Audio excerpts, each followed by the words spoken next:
BD qui se passe au Japon déjà, c'est un élément important, et qui raconte la rencontre d'une petite fille franco-japonaise avec sa mamie, qui elle est japonaise, et la découverte de son histoire à elle, de sa famille, enfin en tout cas de la moitié de sa famille, puisque sa maman est morte quelques années auparavant, et elle a perdu le contact avec cette partie japonaise d'elle-même.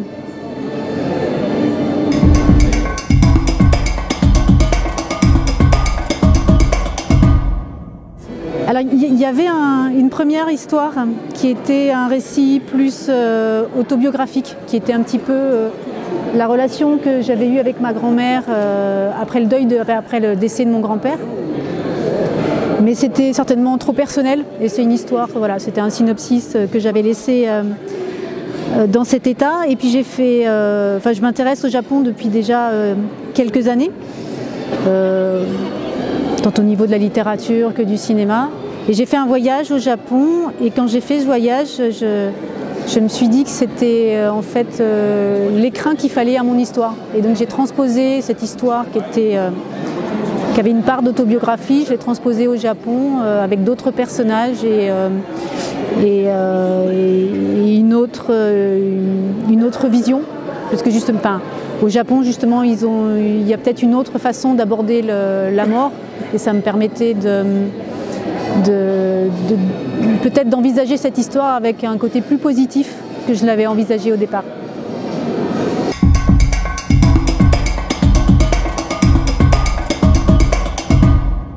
Un petit peu tout ça, on va dire, oui. Mais aussi plus sur la vie que sur le deuil finalement, puisque la mamie va aider Sakura à retourner justement, à retourner vers la vie.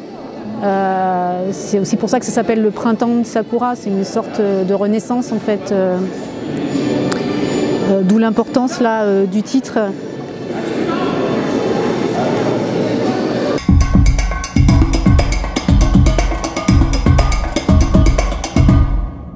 Je ne savais pas que l'album était nominé, donc je ne m'y attendais pas, jusqu'à ce qu'on me l'apprenne évidemment.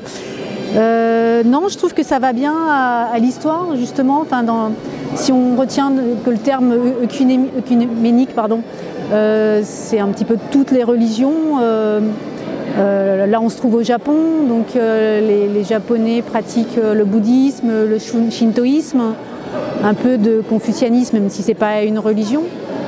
Moi-même, je suis athée, donc je trouve que voilà, ça correspond. Je trouve que du coup, on a un peu un panel qui correspond assez bien au thème du prix.